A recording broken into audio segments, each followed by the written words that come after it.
Hi, and welcome to this presentation of The Silver Lining Story. This is where it all began. The story of how I designed my own happy ending and wrote a book, and now I'm delivering these courses to help you design yours. My name is Christina Lenway, and I'm excited that you decided to join me today. Today we're going to look at what I call the snow globe effect and some strategies on how to get you through it. We're going to learn about the chocolate chip cookie phenomenon, and I hope I'll inspire you to dream a new dream. Even after and amid great loss, we can have hope and be renewed. So let's do a quick check-in and see where you're at today.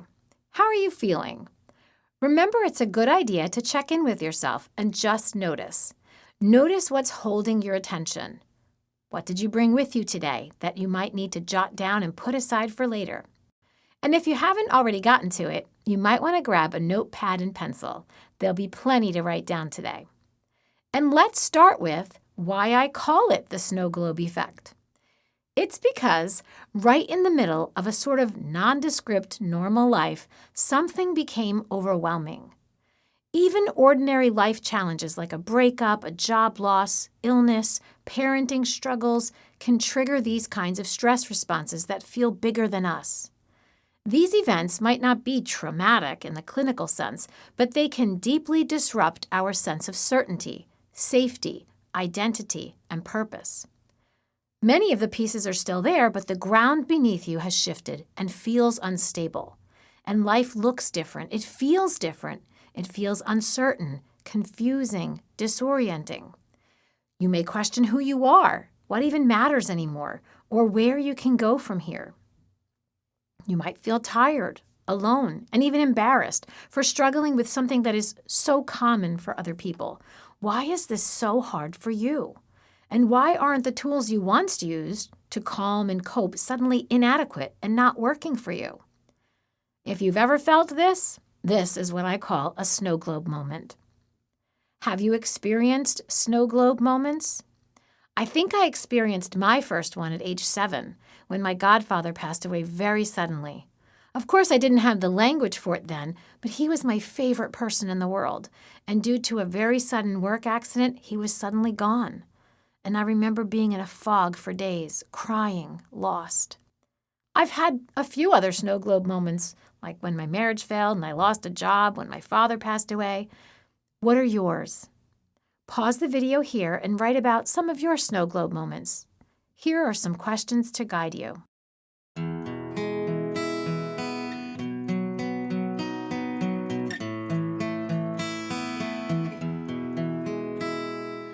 But beneath the chaos, something is quietly being reshaped. These moments, while deeply uncomfortable, are where transformation occurs. Something new is being born. Fortitude, resilience, and hope. In this trial, there can be a triumph. So let's take a look at some famous resilient renegades who discovered their inner strengths and emerged from their own catastrophes in surprising and inspiring ways. And we'll start with Viktor Frankl. Viktor Frankl was born in 1905 in Austria, where he practiced neurology and psychiatry. He got married and shortly thereafter was detained in the Nazi concentration camps, enduring unimaginable suffering, losing his parents, his brother, and his wife there. Despite his own suffering while in the camps, he recognized that people who found purpose in their suffering were more resilient in the face of adversity. He learned that we have a choice in what our responses are, and that decision in how to respond and how to act becomes the new story, the new version of ourselves. It's how we take back our power when all else has been stripped away. Dr. Frankl's work continues to inspire millions seeking purpose in life. Next, Malala Yousafzai was born in 1997 in Pakistan, where the Taliban's oppressive regime did not permit women to seek education or girls to attend school. In 2012, an assassination attempt was made on her life, but she survived, and the attack brought global attention to her cause. Malala recovered and continued her advocacy. She co-founded the Malala Fund to champion access to education worldwide and wrote an inspirational memoir, I Am Malala. She remains a powerful symbol of resilience and the fight for education as a fundamental right. Robert Downey Jr. was born in 1965 to a family of artists. He met with fame early on for his standout performances in films like Chaplin, which earned him an Academy Award nomination. But like many in the entertainment industry, he struggled with alcohol and drug addiction in the late 1990s, and for a time it derailed his career. But through perseverance and recovery, Downey made a remarkable comeback, becoming a global icon as Tony Stark, or Iron Man, in the Marvel Cinematic Universe, displaying his talent, charisma, and the ability to reinvent himself. He went from Hollywood outcast to one of its highest-paid stars. And his career story includes both a valley and a climb of resilience and transformation. And lastly, Maya Angelou. Maya Angelou was born in 1928 into a life of poverty and trauma. Sexually abused by a family friend, she disclosed the name of that man, the man who had abused her. He was swiftly sent to prison, and when he was released, he was found dead at the hands of Maya's uncle. You see, Maya Angelou understood the power of words. She believed that her words killed that man, so she vowed not to speak again. It was almost until 7 years later that she began to speak, and now has become one of the most influential voices of her time, blazing trails in arts and advocacy, breaking barriers in literature, addressing themes of racism and liberation. She remained a beloved icon and voice for justice until her death. So our pain can serve a purpose. We can use the challenging times to alter the course of our lives and set us off on a whole new trajectory that we didn't even know was available to us before this time. Stories are powerful, and it takes courage to tell ours. It takes courage to dare to dream again, but we can find benefits in doing so. We can mine our stories for benefits and find artifacts that have bubbled to the surface, and we can look for silver linings and from them build new dreams. And we'll do that by writing and journaling our stories.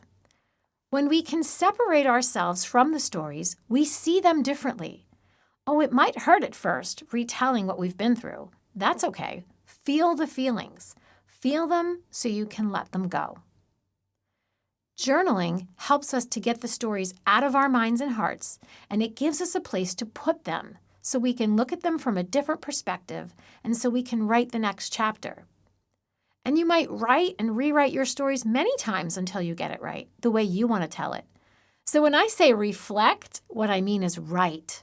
Write long and hard. Write from your heart and get your story out. And here are some questions that might help.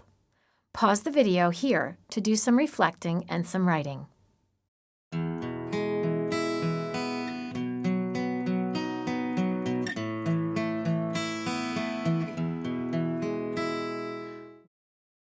Let's talk about how to manage your snow globe moments with intention and connection. And these will help build strength and foster mental clarity, which will help ground you during uncertain transitional moments. And we'll begin by learning how to manage stress like a pro. And this includes taking care of your physical health, your relationships, and your optimism. Let's look at 3 specific areas of your physical health: nutrition, exercise, and sleep. What does a nutritious lifestyle mean to you? Access to information and new research has changed what we know about food, how it's processed, how much to eat, and even when to begin and cease eating. Doctors now prescribe a meal plan that is similar to the Mediterranean diet, which emphasizes healthy fats like olive oil and seafood, and less red meats, less sugars, less saturated fats. Using plant-based ingredients like beans and whole grains and fresh herbs and spices and limiting sugars and salts, this is the preferred type of healthy eating. So think about your food intake, your liquid intake. Where are your calories coming from? hopefully not from too many sweet coffees and cocktails. We can treat ourselves once in a while, and it's even good for us to do that.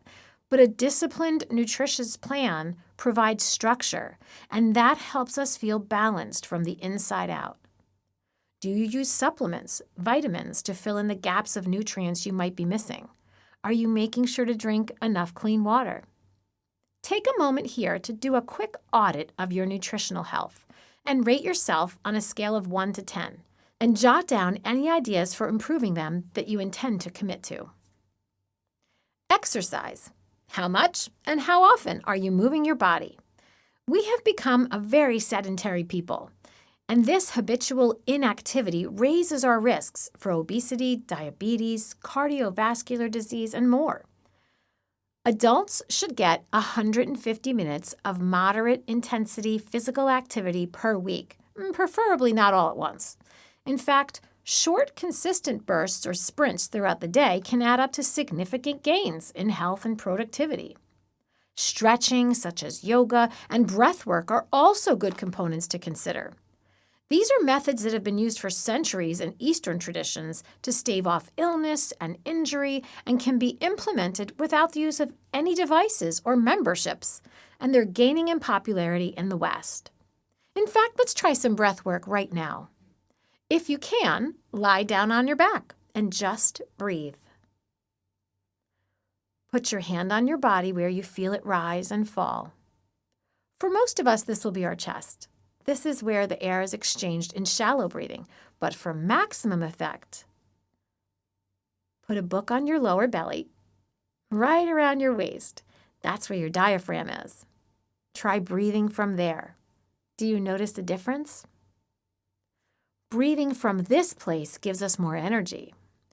Intentionally adding some of this work, yoga for stretching, and breath work, and high-intensity interval training, etc., can be a powerful way to regulate our emotions, improve our physical health, release stored stress, and build resilience. So take a moment now and rate yourself on a scale of 1 to 10 and jot down any ideas you have for improving and which ones you intend to commit to. And sleep. What is your sleep environment like? Is it warm or cold, dark or light? Do you keep your phone on and by the bed, or do you put it in another room and turn off the notifications? Do you have a sleep routine, which includes prayer or meditation, reading, or another device-free way of winding down? Prioritizing sleep is as much about cultivating the right environment as it is about getting the right numbers of hours. Sleep is the only time when the body repairs itself, powering down much of the non-automatic systems and only using its power to restore and recharge. So if we don't power down enough of our systems or for a long enough period of time, the body can't do the hard work of repairing and resting, which includes offloading stress, consolidating memories, and so much more. See how important sleep is? How healthy do you think your sleep patterns are? Rate yourself on a scale of 1 to 10 and jot down any ideas for improving them that you intend to commit to.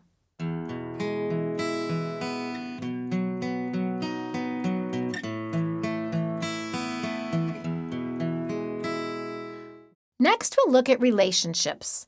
These can be the source of great passion, friendship, encouragement, and solace. They sustain us during difficult times, they inspire us, lighten our loads, and more. So let's take a look at a few types of relationships and how they can leverage your happiness quotient and manage stress.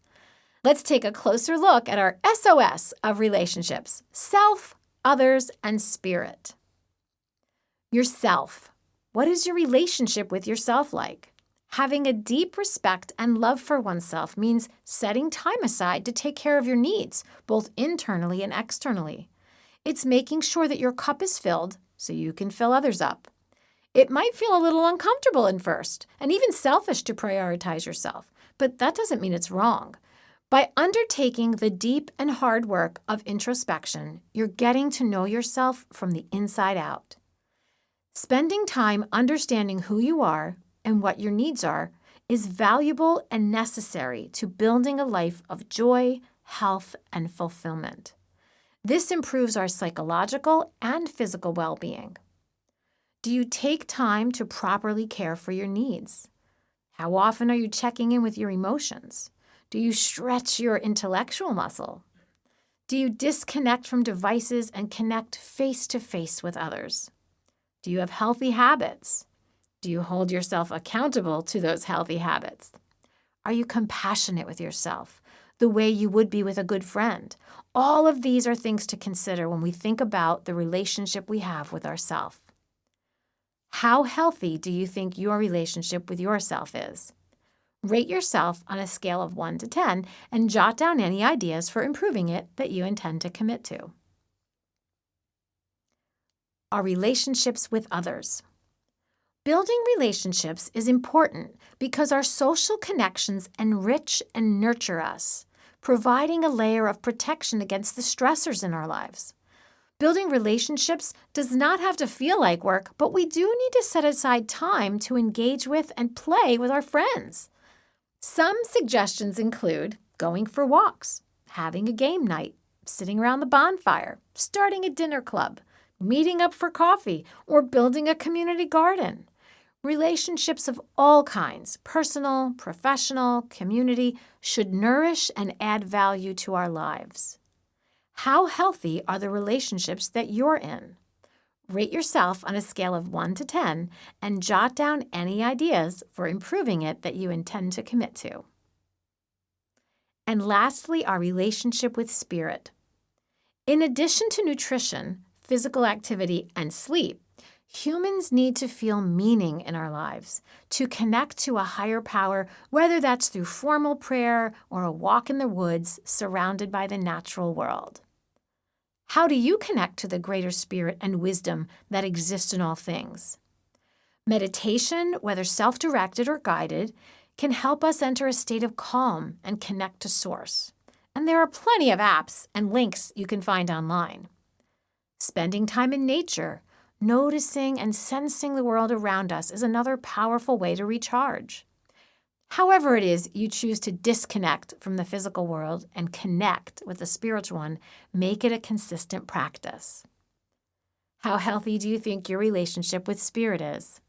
Rate yourself on a scale of 1 to 10 and jot out any ideas for improving it that you intend to commit to.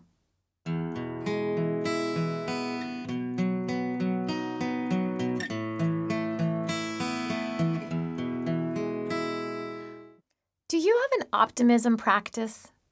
Being optimistic can galvanize us against disappointment and despair. And being able to reframe the stories we tell ourselves and others can shift the perception of our lives and help change our mindset from fixed to growth, from one-way thinking to problem solving with multiple solutions, all just by being hopeful. But how can we achieve this when we aren't necessarily feeling very hopeful? We can look at our environment. What music, news, and podcasts do you listen to? Are they bringing you joy, necessary information, and not just noise? Are they bringing you calm and peace?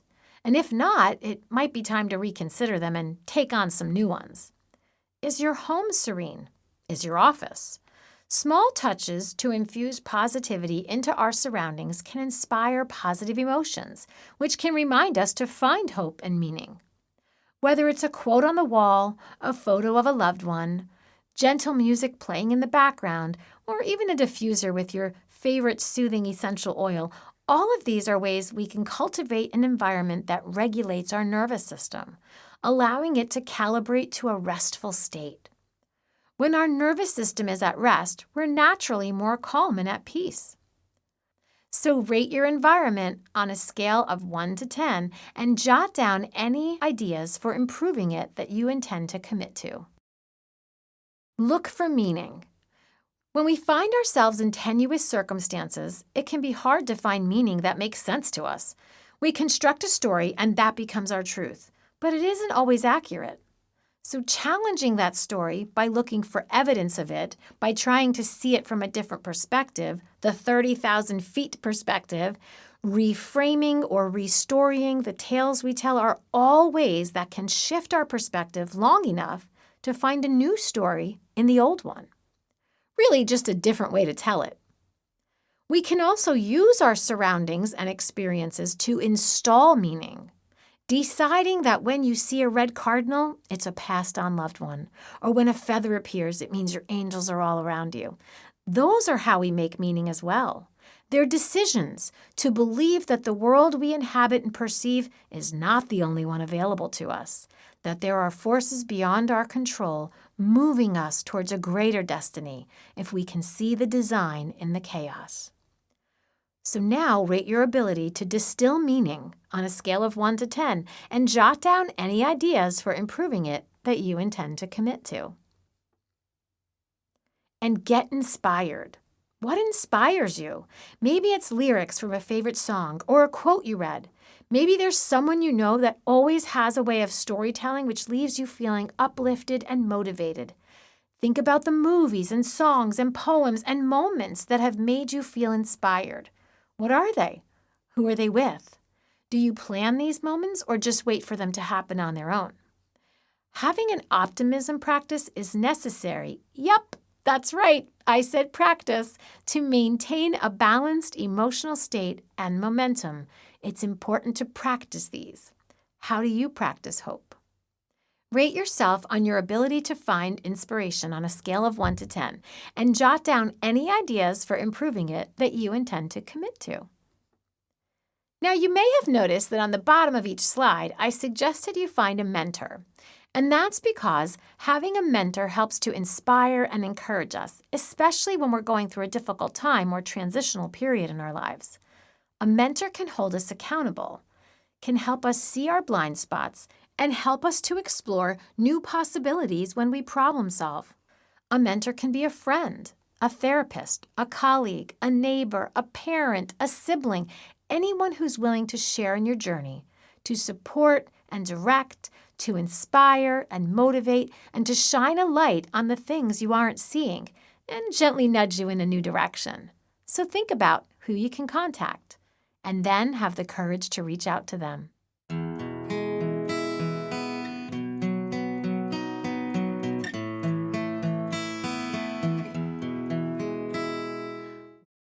We're getting close to the end of this presentation, so I want to lead you through a loving kindness meditation. If you aren't familiar, the loving kindness meditation helps to reduce self-criticism, reduce pain, and even aging. It improves mental health, relationships, builds resilience, and catalyzes healing. In the loving kindness meditation, we're going to send compassion and love to both yourself and someone else. We practice loving kindness meditation towards others, including those who have hurt us, not to excuse their actions, but to free ourselves from resentment and emotional pain. By extending compassion, we begin to heal and reclaim our peace. Find a comfortable seat. Close your eyes and imagine yourself surrounded by a soft white light, and just breathe. Watch as this white light fills you up. You become lighter, the weight of your troubles is lifted, and you're at peace. See the white light glowing from your heart and focus on the phrase, "May I be well, may I be happy, may I be at peace." May I be well, may I be happy, may I be at peace.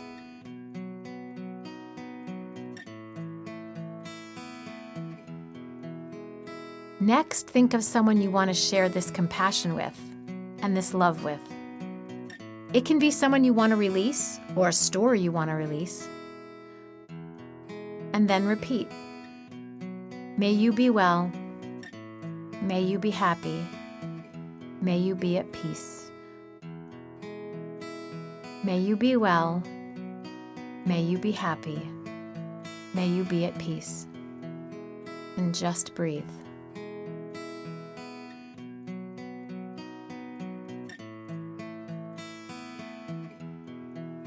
Think of the world around you, the plants, the beautiful creatures that inhabit this world, the ones on land and the ones in the water.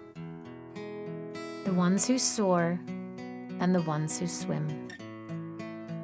Think of people from all nations, those with riches and those who struggle for their needs. Think of the trees and the mountains and the rivers and the valleys and the desert and the forests. May we all be well. May we all be happy. May we all be at peace. May we all be well. May we all be happy.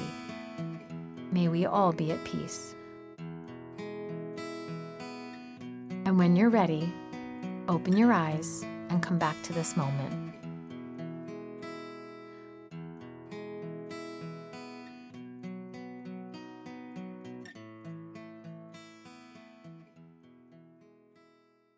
How do you feel?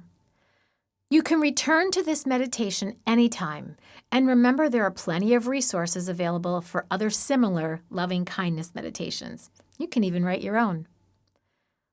We're close to the end of this presentation now, but before we go, do you like chocolate chip cookies?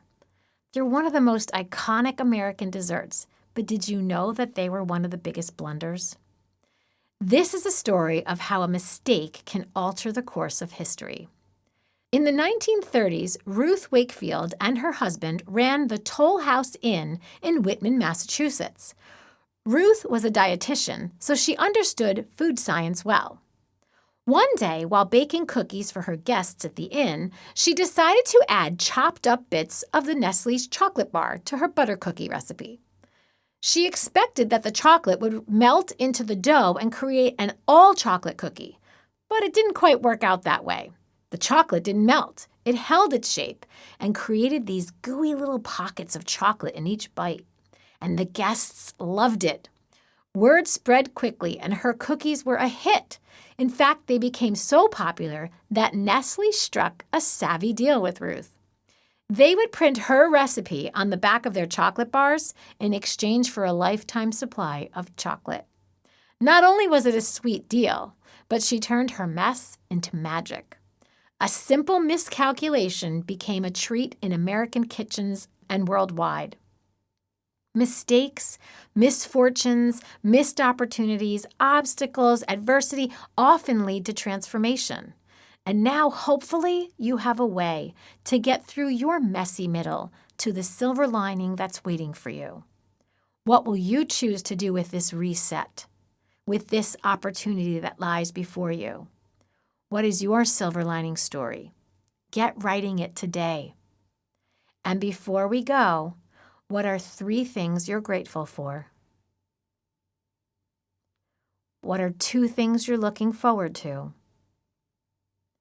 And what's 1 thing you love about your life right now?